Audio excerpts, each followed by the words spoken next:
Hoy vamos a tratar el tema de osciladores de tiempo discreto.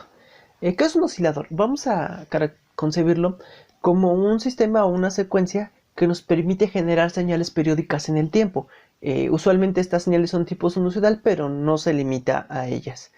Eh, Estas señales de tipo periódico las vamos a poder generar a través de dos tipos de bloques.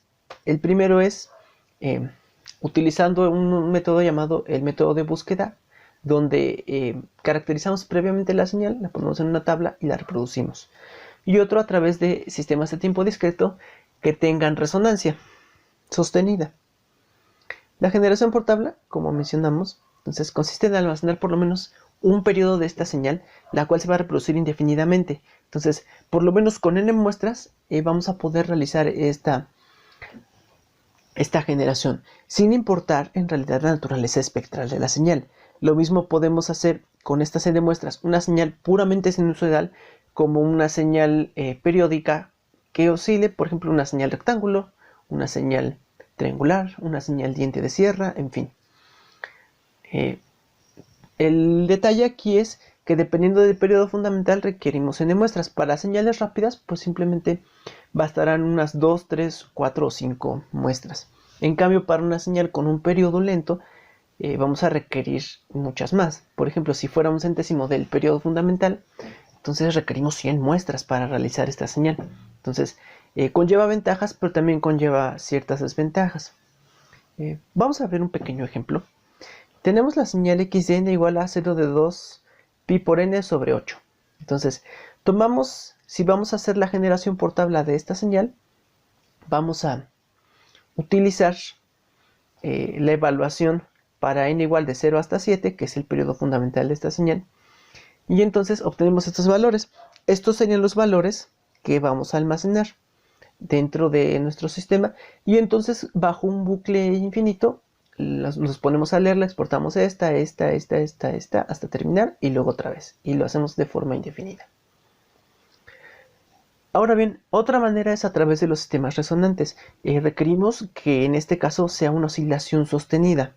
Para obtenerla, pues el primer paso obvio es que oscile. Esto significa que, descrito en términos de estabilidad, que tengamos al menos dos polos complejos conjugados que estén ubicados sobre la frontera de la estabilidad. Esto es, en sistemas de tiempo discreto, yéndonos hacia el plano Z, el poner esos polos sobre el círculo unitario. La segunda característica que se debe de cumplir es que este sistema debe tener una retropositiva. Entonces, así vamos a sostener la oscilación. En los sistemas de control es muy frecuente que se tengan retroalimentaciones negativas. Esto es porque las retros negativas otorgan cierto nivel de estabilidad. En este caso, no queremos que el sistema sea estable, sino que el sistema oscile por sí solo. Entonces, se oscile y sea esa oscilación sostenida. Entonces, a partir de esto, vamos a poner una retroalimentación de tipo positiva. Entonces, la función de transferencia de un resonador es de la forma h de z 1 dividido por 1 menos p1z a la menos 1 por 1 menos p2z a la menos 1. Donde P1 y P2 son los polos y son complejos conjugados. Es decir, P1 es P2 conjugado con el asterisco. Entonces, ¿cómo se va a ver dentro del plano complejo Z? Suponiendo que este sea uno de el polo P1, el polo P2, pues es su complejo conjugado, su parte imaginaria con signo opuesto. Ahora bien, P1 se puede describir mediante la identidad de Euler como exponencial a la J omega 0. Este J omega 0 es la frecuencia normalizada a la que va a oscilar nuestro sistema, que va a estar descrita en el intervalo 0, pi. ¿De acuerdo? Teniendo esto una frecuencia normalizada, que es una frecuencia angular, esto sería, en términos de frecuencia cíclica, 2pi frecuencia de oscilación dividido por la frecuencia de muestreo.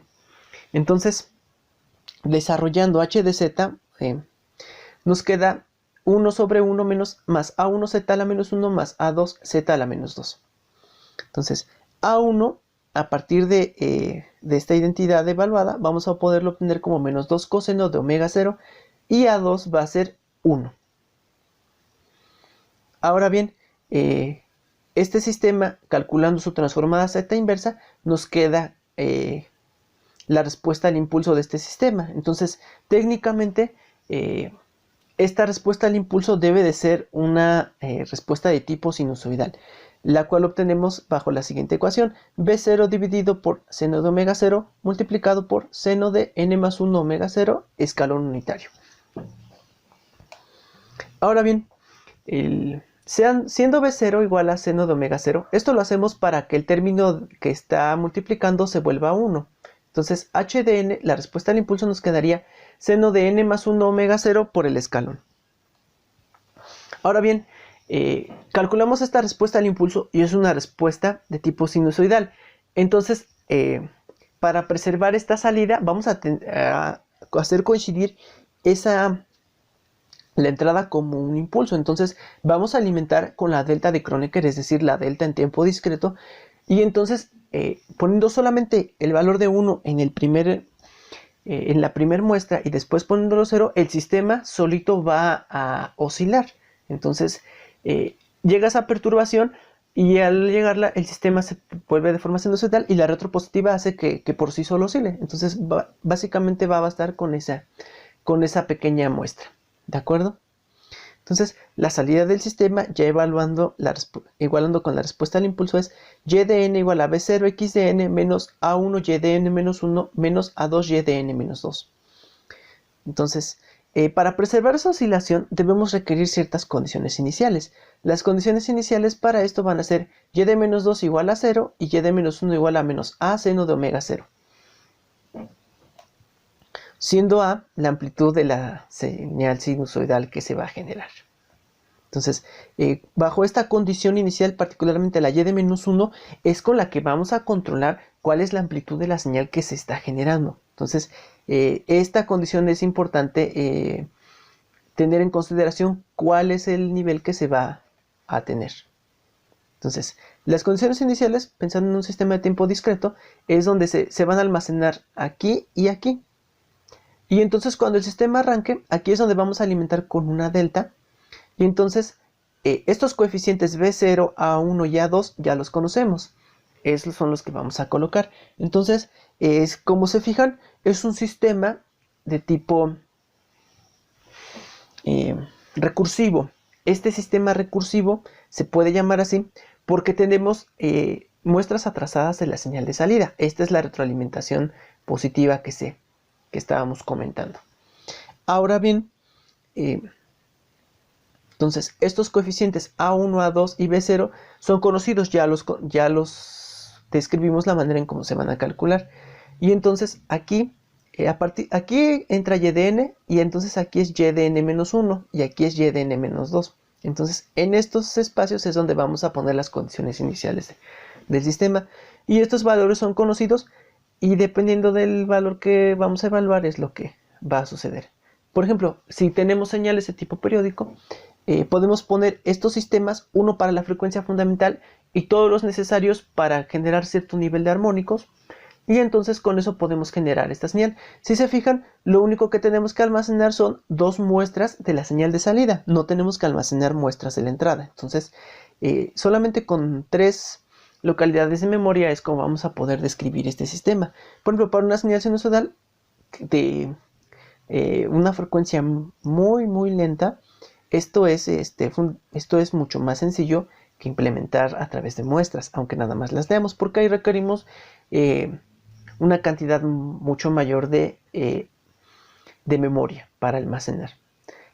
Para el caso de señales más complejas también puede ser más provechoso, pero puede llegar un momento en el que esto sea demasiado difícil de manejar al considerar este número de muestras almacenadas y el número de armónicos que se tengan. Y si es una señal rápida, podría ser no provechoso.